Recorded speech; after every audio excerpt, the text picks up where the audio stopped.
Alright, today I am going to try wild hibiscus Teaspresso using the Up Hot. I foraged it from my friend's property here. I love these personal blenders.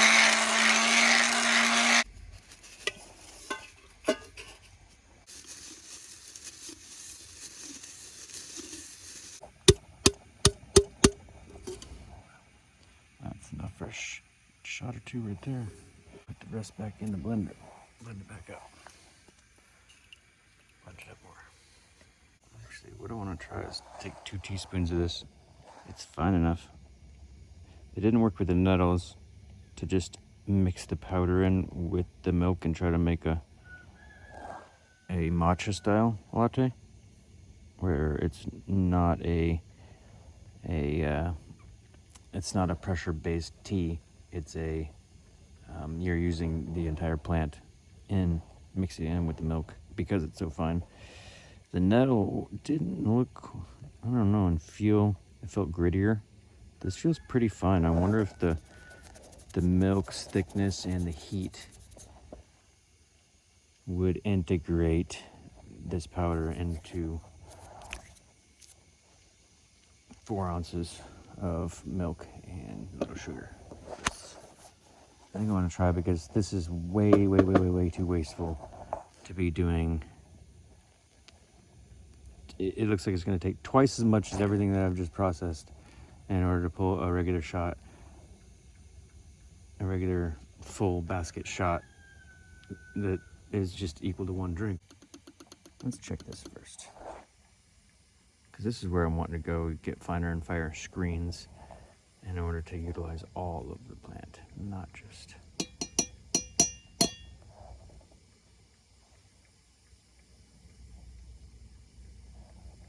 be healthy.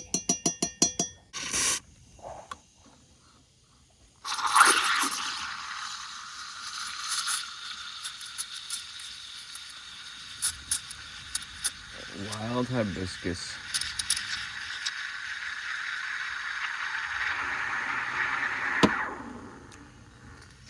Latte. Matcha style. Latte. Not espresso style.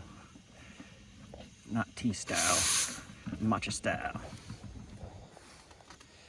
Let's see.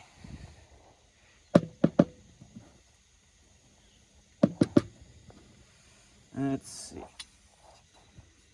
Let's see. If the current sieve that I have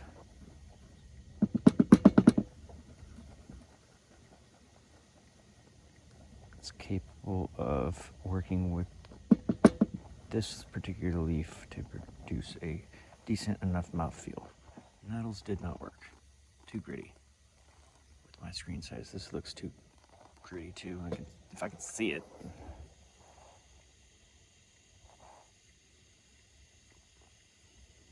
Actually not. It's almost there. Yeah, no, that's a lot of grit. A lot of fiber.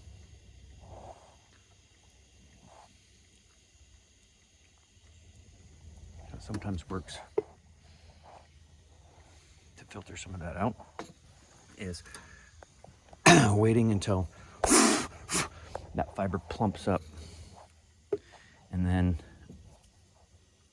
even a larger sieve like this, a larger hold sieve, is able to sieve out that fiber that when it's dry it's much more small. Let's see. Yeah, see, and it sticks to the sides. Catch a little bit more. This obviously is not a sustainable process that I'm not going to be doing again, but just to see what this wild hibiscus mala leaf is capable of producing once I do get a fine enough screen to get all that shit out.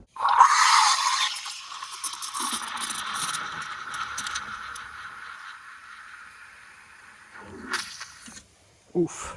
I got hot way too quick. I should have put that in the fridge between steamings. Dum-dum. Stupid. Why I so stupid? Let's see if the mouth feels better, and I can. Let's see if there's any residual pulp. Foams up way better once you get rid of that pulp. This microfoam looks better. This is actually decent.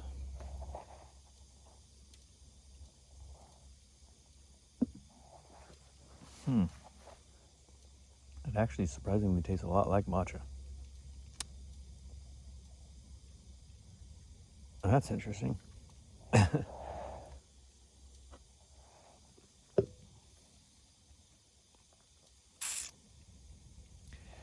think that if I filtered it through a finer sieve,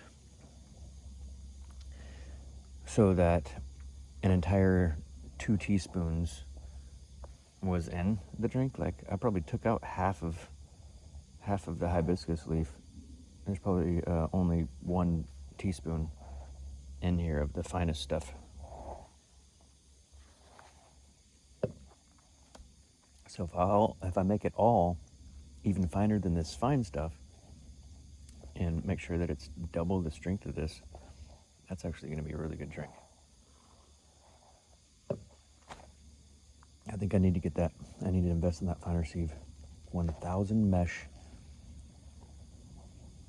screen for powder to go through ends up being what's known as ceremonial grade powder. It's powder that can be not only mixed with water or milk in a way that you can't pick up on the fiber being bulked up and hydrated, but it also mixes in with the milk or the water quicker than just the minimum fineness that it takes to not be able to perceive it on your palate, the fiber. When you go even finer than that, then it mixes in very quickly and easily. So I don't know if 1,000 mesh will be necessary for me, because normally matcha is just used like a little whisk that is inefficient in itself for mixing, but I'm using some minimal mixing wand, and then this is really churning and vortexing. I have not yet seen or tried a wild plant leaf matcha substitute.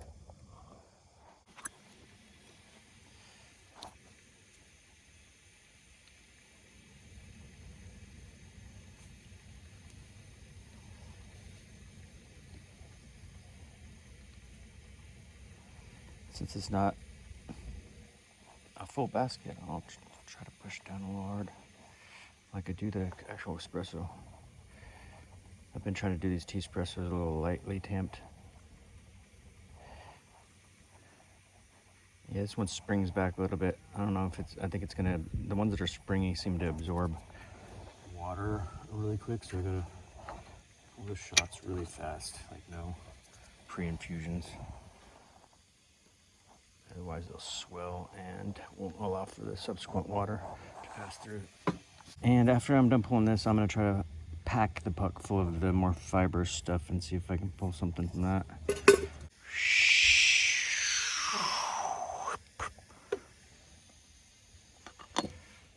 Alright. Teaspresso. Malo Teaspresso. Wild Hibiscus espresso. Oh shit! That didn't work at all. Holy shit. That was scary. Oh, God, everywhere.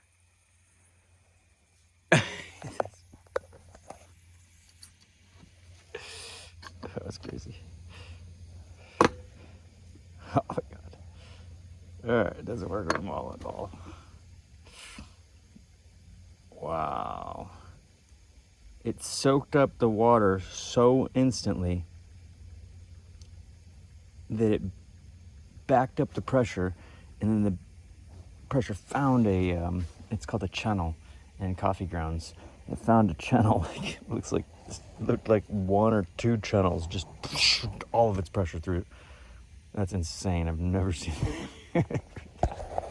Got my entire ceiling wet. That's crazy. It's actually pretty soaked. Oh god. That's funny, dude.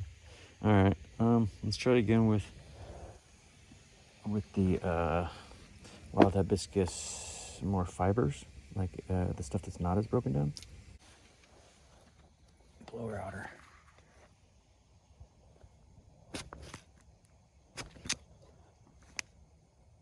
That's crazy. It still has complete.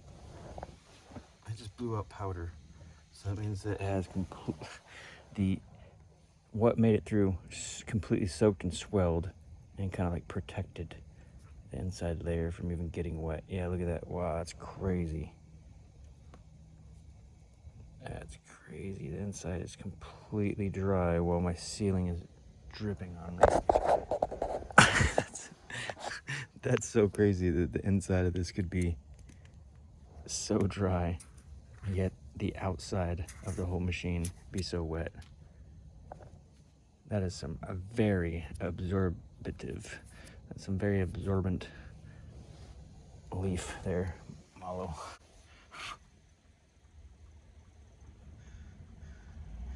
See if it bounces back like the powdery stuff. Nope. So this should be less instantly absorptive. My ceiling's still dripping over here. Yeah, it's not nearly as spongy as the finest stuff. If it's spongy, it seems to be absorptive.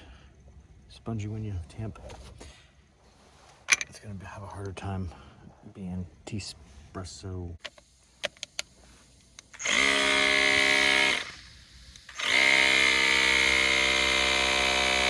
Oh shit, it is swelled up too because it just stopped being able to go through as well.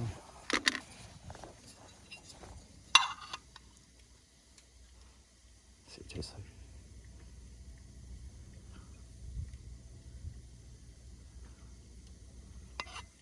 like. Huh, so that would have flowed through faster than it needs to be, and the other stuff swelled up so fast that it wouldn't flow at all.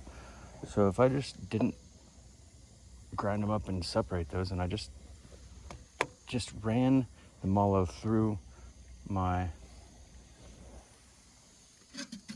blender and then packed it directly, seems like that would be the best thing. Oh man. That's really strong flavored. I can't even describe that. Let's see what happens. Latte.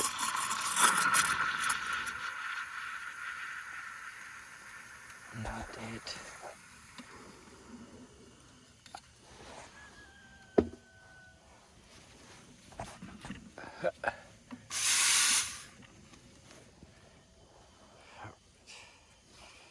Let's see.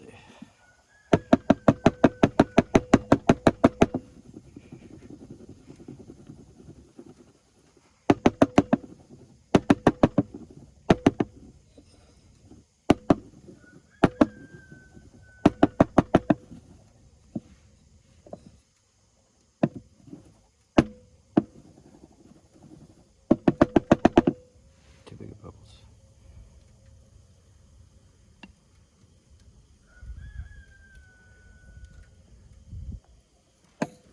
Alright, but does it latte?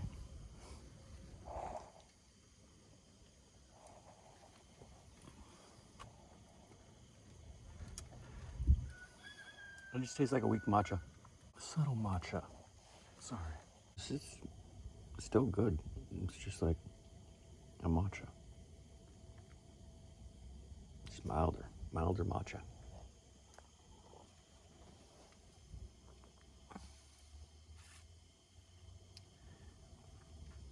Maybe if I had just dumped everything that was ground up initially in the blender directly into the the basket, then it would have a lot of the fines,